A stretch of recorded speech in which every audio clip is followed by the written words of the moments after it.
महाराष्ट्राच्या राजकारणात एक नाव, एक व्यक्तिमत्व जे स्वतःच्या मध्येच एक युग होतं.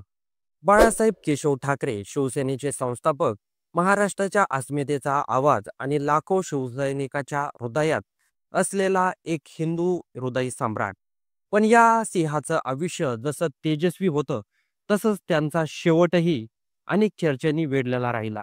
त्यांच्या मृत्यूमागचं सत्य, त्यानंतर झालेल्या राजकीय हालचाली आणि आता रामदास कदम यांनी केलेला धक्कादायक आरोप. 2012 मध्ये बाळासाहेब ठाकरे यांचं आरोग्य गेल्या काही वर्षापासून बिघडलं होतं. वयाच्या 86व्या वर्षी त्यांनी श्वास संबंधित समस्या होती, डायबिटीस आणि उच्च रक्तदाब होता. त्यांची तब्येत अधूनमधून खालवत होती. त्यावेळी ते आपल्या निवासस्थानी मातोश्री बांद्रा पूर्व येथेच राहत होते. नोव्हेंबर महिन्याच्या सुरुवातीला त्यांची तब्येत अचानक बिघडली. त्यांना द्रव पदार्थ गळताना त्रास होऊ लागला. आज आवाज कमी झाला आणि श्वास घेण्यास अवघड झालं. त्यामुळे लीलावती रुग्णालयाचे तज्ज्ञ डॉक्टरांचा एक खास पथक सतत मातोश्रीवर राहत होते. शिवसैनिक मात्र मातोश्री बाहेर दिवस रात्र जमलेले होते. त्यांना फक्त एवढंच माहित होतं की आपले साहेब लढत आहेत. 17 नोव्हेंबर 2012 मध्ये शनिवारचा दिवस दुपारच्या सुमारास 3:30च्या दरम्यान बाळासाहेब ठाकरे यांचा मृत्यू झाला. डॉक्टरांनी 3:33 त्यांना मृत घोषित केलं. शिवसेना भवनात, मातोश्रीच्या आवारात आणि संपूर्ण मुंबई शोककळा पसरली. संपूर्ण महाराष्ट्रात एकच बातमी पसरली, हिंदू सम्राट आता नाही. त्यांच्या निधनानंतर मातोश्रीच्या गेटबाहेर लाखो शिवसैनिक जमले. डोळ्यात अश्रू, पण हृदयात एकच भावना, साहेबांचं देणं आपण विसरणार नाही. डॉक्टरांनी मृत्यू घोषित केल्यानंतरही बाळासाहेबांचा मृतदेह तात्काळ बाहेर नेण्यात आला नाही. तो सुमारे 30 तास मातोश्रीवर ठेवण्यात आला. कारण काय होतं, त्या काळात शिवसेना नेतृत्व उद्धव ठाकरे आणि त्यांचा मुलगा आदित्य ठाकरे यांच्या हाती होतं. राज ठाकरे आणि उद्धव ठाकरे यांच्यात मतभेद आधीच वाढले होते. राजकीय पद्धती अतिशय नाजूक होती. काही शिवसेनेचे वरिष्ठ नेते सांगतात की मृतदेह ठेवण्यामागे 2 कारणं आहेत: राजकीय समस्या आणि सुरक्षा व्यवस्थापनाचा प्रश्न.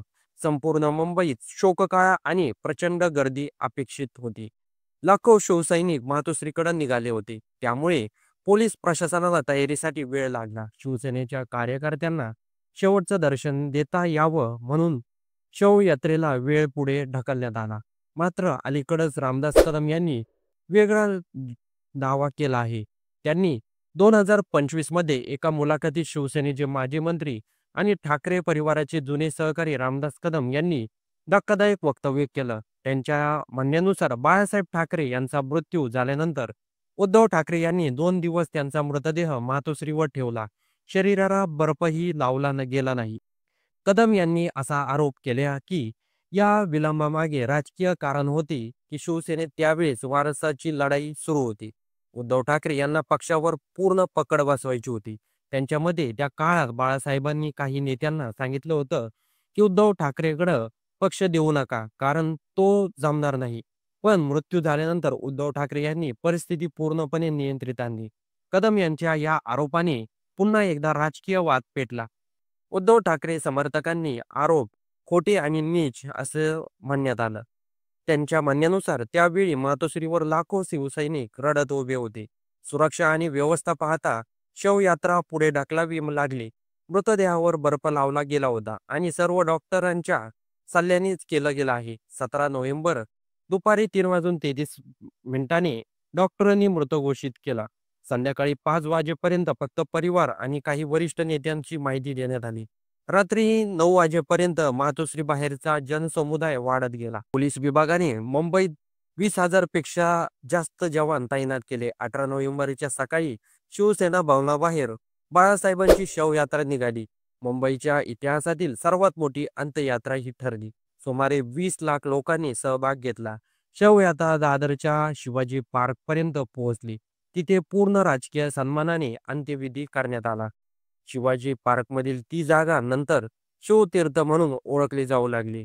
रामदास कदम हे शिवसेनेचे जुने निष्ठावान नेते, पण 2022 मध्ये शिंदे गटात गेले. त्यामुळे त्यांचं उद्धव ठाकरे यांच्याशी मतभेद वाढले. त्यांच्या या विधानामागे फक्त भावनिक सत्य आहे का, की काही राजकीय डाव? हा प्रश्न आजही कायम आहे.